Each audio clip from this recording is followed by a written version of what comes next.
Animal తర్వాత I think బాగా ఇంకా ఫుల్ బిజీ అయిపోయినట్టున్నారా? అంటే క్యాజువల్‌గానే జరుగుతున్నాయా?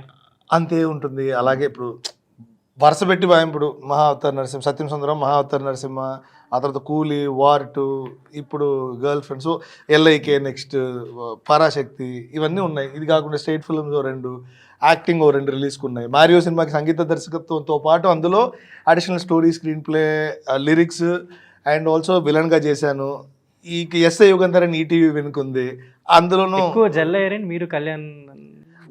యా ఆఫ్ కోర్స్ స్టోరీస్ పోస్టులు పెడితే సగం మీ గురించే. అదే, he's my very good friend. So అట్లా తను చేసిన వాటిల్లో నేను ఎలాగో భాగస్వామి నాది ఉంటుంది కాబట్టి ఈ సినిమాకి పెద్ద బాధ్యత వహించాను. మ్యూజిక్ కూడా తీసుకొని ఏంటంటే అది ఏంటి కమర్షియల్ అంటే ఏదైనా రివెంజ్ డ్రామా ఆరల్స్ అలానా లేదంటే మీకు అవుట్ ఆఫ్ క్యూరియస్ నేను ఒకటి అడుగుతాను.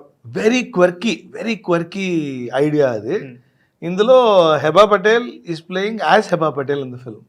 ఓ సో అలాంటి ఒక వెరీ ఇంట్రెస్టింగ్ డ్రామా. మీకు ట్రైలర్ రిలీజ్ చేసినా ఇదే ఈ స్టోరీ కనుక్కున్న వాడికి లైఫ్ టైం సెటిల్మెంట్ ఆ టైప్లో ఉంటుందన్నమాట బేసిక్గా.